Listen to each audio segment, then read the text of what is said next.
नमस्कार, बहुत बहुत स्वागत है आप सभी का। आप देख रहे हैं एनएमएफ न्यूज। आपके साथ मैं हूं नम्रता चौधरी और बात करने जा रही हैं अमेरिकी राष्ट्रपति डोनाल्ड ट्रंप की, जिनका संबोधन यूएनजीए में होना था। संबोधन हुआ भी और यहां पर फिर से वही फर्जी दावे भी ट्रंप की तरफ से किए गए। लेकिन उससे पहले एक बार नहीं दो बार जो ट्रंप को बेइज्जती का सामना करना पड़ा, आज उसके बारे में इस वीडियो में विस्तार से बात करेंगे। तो हुआ ये कि सबको पता था कि 23 सितंबर को राष्ट्रपति डोनाल्ड ट्रंप को यूएनजीए में भाषण देना है। वो अपनी पत्नी के साथ पहुंचे, वो विजुअल्स दिखाइए। अपनी पत्नी के साथ वो पहुंचते हैं तो बहुत कॉन्फिडेंट, क्योंकि भैया सुपर पावर है अमेरिका और वहां के राष्ट्रपति हैं। और जब यूएनजीए में पहुंचते हैं तो फिर देखिए कितने लोग उनके आसपास होते हैं। लेकिन यहां पर पहली बेइज्जती कब होती है? पहली बेइज्जती तब हुई जब डोनाल्ड ट्रंप और उनकी पत्नी मेलानिया ट्रंप एस्केलेटर पर चढ़ने की कोशिश करते हुए नजर आए, लेकिन वो अचानक से रुक गया। और जब वो रुक गया तो मेलानिया ट्रंप कंफ्यूज हो गई कि वो क्या करे। लेकिन मौके की नजाकत को समझते हुए दूसरी तरफ से जाने के बजाय देखिए वो उसी से ऊपर चढ़कर आगे निकल गई और पीछे पीछे ट्रंप भी पहुंच गए। मेलानिया के हाथ में हाथ डाले यूएन हेडक्वार्टर में जब डोनाल्ड ट्रंप पहुंचे तो यहां पर उनका बहुप्रतीक्षित भाषण होना था। लेकिन यहां पर पहली बेइज्जती उस वक्त हो गई जब एस्केलेटर अचानक से रुक गया। पत्नी तो आगे बढ़ गई, लेकिन फिर ट्रंप को भी समझ में आया कि ठीक है, चलिए पीछे पीछे चल देते हैं। और उसी के बाद वो भी ट्रंप पीछे पीछे चल दिए। और उसके बाद जितने भी सहयोगी थे ट्रंप और मेलानिया के, वो भी उनके साथ रुके हुए एस्केलेटर पर ही चढ़ गए, यानी कि सीढ़ियों का ही उपयोग करने की उन्होंने ठान ली थी। विजुअल्स देख लीजिए और उसके बाद आपको बताऊंगी कि ट्रंप की दूसरी बेइज्जती कैसे हुई।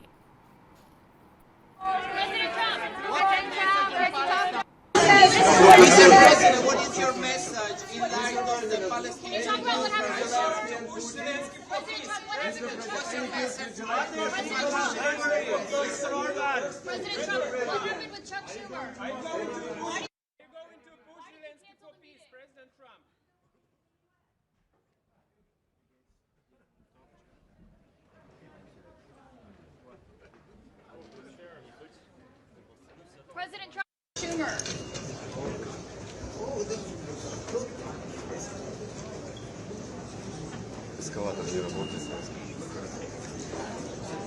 तो देखा आपने किस तरीके से मेलानिया ट्रंप और डोनाल्ड ट्रंप की ये इंसल्ट हुई। हालांकि अगर आप इसे आम जिंदगी में देखेंगे तो ये बिल्कुल रोजमर्रा वाली चीजें हैं, लेकिन चूंकि डोनाल्ड ट्रंप और उनका बहुप्रतीक्षित भाषण यहां पर होना था, इसलिए उसे इनकी बेइज्जती के तौर पर देखा जा रहा है। अब बात करते हैं सेकंड इंसल्ट की, जिसे खुद डोनाल्ड ट्रंप ने भी ऑब्जर्व किया। और सबसे बड़ी बात देखिए, यूएनजीए में बोलने के लिए आए हैं, यहां पर बोले भी हैं, रटी रटाई बातों को रिपीट किया, लेकिन इसी के साथ ठीकरा फोड़कर चले गए यूएन पर ही कि यहां पर मुझे दो चीजों का सामना करना पड़ा, एक तो रुका हुआ एस्केलेटर और दूसरा रुका हुआ टेलीप्रॉम्प्टर। जी हां, जब भाषण देने के लिए मंच पर आए डोनाल्ड ट्रंप तो उनका टेलीप्रॉम्प्टर रुक गया।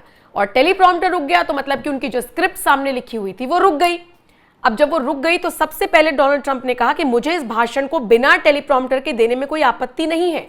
और इसके बाद उन्होंने कहा क्योंकि टेलीप्रॉम्प्टर काम ही नहीं कर रहा। और फिर वो मजाक उड़ाते हुए नजर आए कि मैं बस ये कह सकता हूं कि जो भी इस टेलीप्रॉम्प्टर को आज ऑपरेट कर रहा है वो बहुत मुश्किल में है। फिर उन्होंने अपने प्रिंटेड नोट्स निकाले और इसको पढ़ते हुए नजर आए। और उसके बाद उन्होंने अपने भाषण में बाकायदा कहा कि ये दो चीजें हैं जो मुझे यूएन मुख्यालय से मिली, एक खराब एस्केलेटर और एक खराब टेलीप्रॉम्प्टर। बहुत बहुत धन्यवाद। यानी यूएनजीए में जो खामियां डोनाल्ड ट्रंप को मिली, जो बेइज्जती उनकी हुई, उसको वो बहुत पॉजिटिवली लेते हुए वो यूएन पर ही इसका ठीकरा फोड़ते हुए नजर आए। अब ये तो बात हुई डोनाल्ड ट्रंप ने कैसे एक बार नहीं दो बार अपनी इंसल्ट कराई, या फिर जो भी उनके नसीब में था कि एक्सीडेंटली ये सारी चीजें हुई। लेकिन अपने भाषण में वो फिर वही सारी चीजें बोलते हुए नजर आए हैं जिनका वास्तविकता से कोई सरोकार नहीं है। यानी कि मैंने युद्ध रुकवाए, और युद्ध रुकवाए यानी कि वो भारत पाकिस्तान का भी जिक्र करते हुए नजर आए हैं। 4-5 मिनट का उनका ऐसा भाषण है जो मुझे लगता है आपको सुनना चाहिए। तो यूएनजीए में डोनाल्ड ट्रंप ने क्या कुछ कहा है, आइए सुन लीजिए। In a period of just 7 months, I have ended 7 unendable wars. They said they were unendable.